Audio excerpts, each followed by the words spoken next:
Daily. I'm your host, Tony Fry. Today is episode number 91, where we are talking about Word of Mouth by the Kinks. Specifically the song, not the album of the same name, which was released November 19th, 1984, on the album Word of Mouth. So it was recorded between August and September 1984 with Bob Henrit on drums. These are the first sessions where Mick Avery isn't on drums. He departed the Kinks during the recording of this album. So he and Bob appear on several tracks on the album. But the sessions that produced this song, which were between August and September, Mick Avery's not there. It's Bob Henrit on drums. And you can feel the difference. And this is why I'm reluctant to do a lot of songs off this album, because I'm not a huge fan of this album in general. There are some gems, of course, as with every Kinks album. But it starts to feel to me, to my ears, as a musician, taking my Kinks fandom out of this. But as a musician, it's starting to feel like a studio band. And I don't mean that like the Beatles were a studio band when they did Abbey Road, but they were a band. This is starting to feel like the studio bands Brian Wilson would compile, where you just get some great players to come in and record your tracks with you.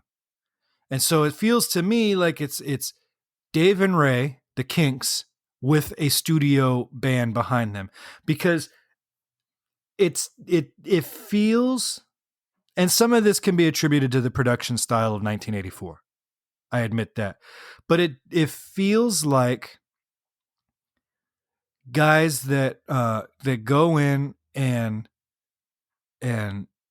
we're doing a rock song. This is the drum beat I play for a rock song. This is the bass line I do for a rock song. And you make it work over those chord changes or that or whatever, the style of the song.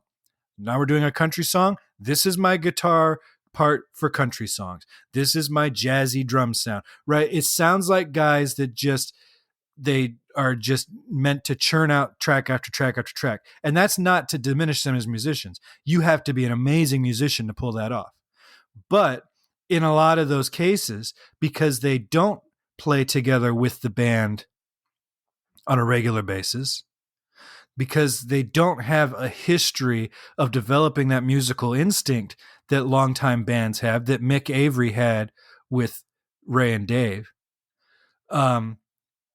It just feels like everybody's playing their part by themselves, and they're not really collectively playing like a band. That's hard to explain. And maybe it's something, maybe every musician that's listening to this is going, I totally know what he's talking about. And every non-musician is like, what is he talking about? Of course they're playing together. They're, whatever.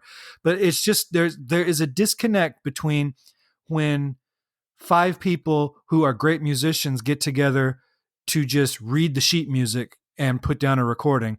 And then there's a different sound and vibe when it's five guys or people that have been playing in a band together for years that go in and do the same thing. You develop instincts, you develop a language between each other, a camaraderie. I know what the drummer's going to do. I was in a blues band for a long time. And there's a recording we used to do when we were soloing. There's two guitars and a piano, bass and drums. And we used to do, when we were soloing, every now and then we'd slide in into our solos as just an inside joke to us, right? And in a gig, we would maybe do it 2 or 3 times, and it wasn't a big deal. But I have a recording of us doing, I think, Sweet Home Chicago. And the piano player does, and this was always improvised. We did it in a different spot every time. It was just to get a laugh out of the band. And we're playing a song, like I said, I think it was Sweet Home Chicago.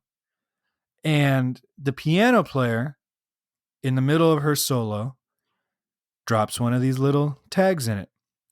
And instinctively, without any rehearsal, without never having done this live before, myself and the other guitar player respond in harmony with each other, and the drummer underneath us is doing the fill with us, because we're all listening to the piano player and responding to her in real time.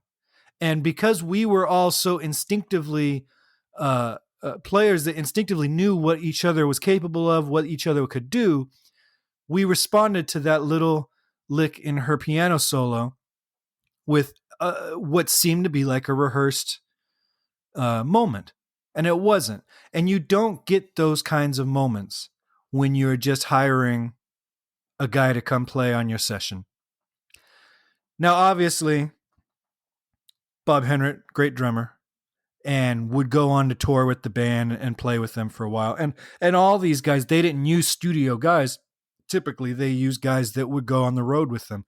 But at some point, because they weren't in the trenches with you in 1965, and they didn't suffer with you through the highs and the lows,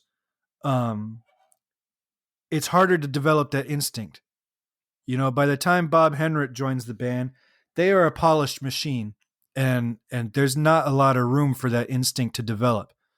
They're going 100 miles an hour. So, short story long, I get that feeling from this track and a few tracks on this album. I miss Mick Avery on drums, and I'm not going to apologize for that. The song was recorded or was performed live on the supporting tour of this album.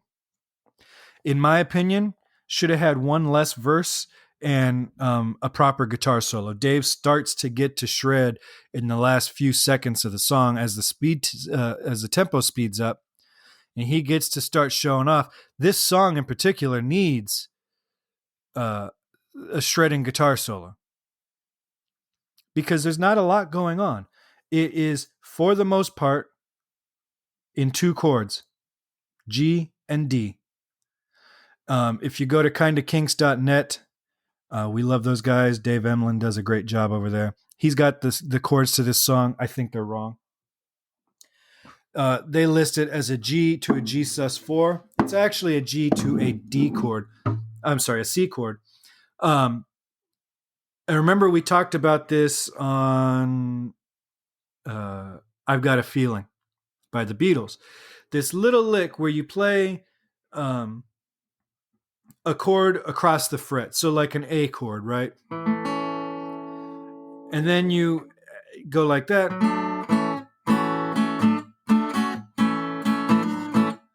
Right? You're actually going to the 4 chord, A to D. All right? With that little inflection.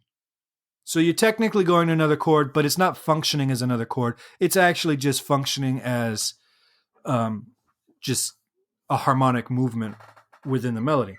So we've got that. That's what he's doing way up here at the 12th fret. I can't do it on acoustic. I don't have a cutaway on this. But he's doing it on the 12th fret.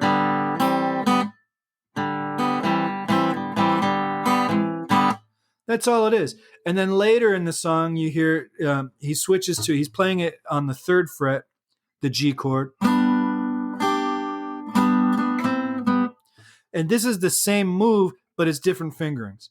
So when you play the chord, like if you're playing guitar on an F-shaped chord, and then you lay down your ring finger across that fret, the 3rd fret of the chord,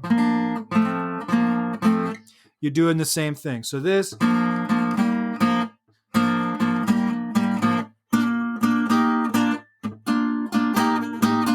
right? It's all just the same move. So he's actually going a C or G chord to C chord. And then for the verse, he does a D chord. And then on the bridge, he shifts up a half step to D sharp or E flat. And that's it. That's the whole song. There are literally, for all intents and purposes, 3 chords in this tune. And that's it. And then the shift during that bridge, people talking, trying to dig up the dirt, that's just a half step up. That's not really that much of a shift, really. So there's not a lot going on. And it's a pretty, like I said, a pretty average guitar riff, which, this sounds like a bunch of guys, even the guitar parts that are Ray and Dave sound like they're just kind of phoning it in. This is how we play hard rock. So it really could have used a guitar solo break, because you hear Dave start to lay into it at the end during the fade out, and he's got something going, and then it ends. So that would be my take. Is I would have loved to have heard a guitar solo on it, and maybe one less verse, because it does. It clocks in at almost 4 minutes, which for a song like this, to not have a guitar break or a really definitive bridge is kind of long. And so this song gets a little bit repetitive and redundant. It's one of those tunes, I like it for the first 2 minutes or so, and I was like, all right, I can go on to the next track. So that is Word of Mouth. If you agree with me or disagree with me, I'd love to hear about it. Give me a call, 925-494-1739, and leave me a voicemail about this song or any song in the Kinks, Beatles, or solo catalogs, and I will play it on the podcast. And you can also join our discussion group at herohabit.com and start a conversation there about whatever songs you want. All right. That's it for me. Today is February 14th, so happy Valentine's Day to everybody. And I will talk to you guys on Monday. Bye.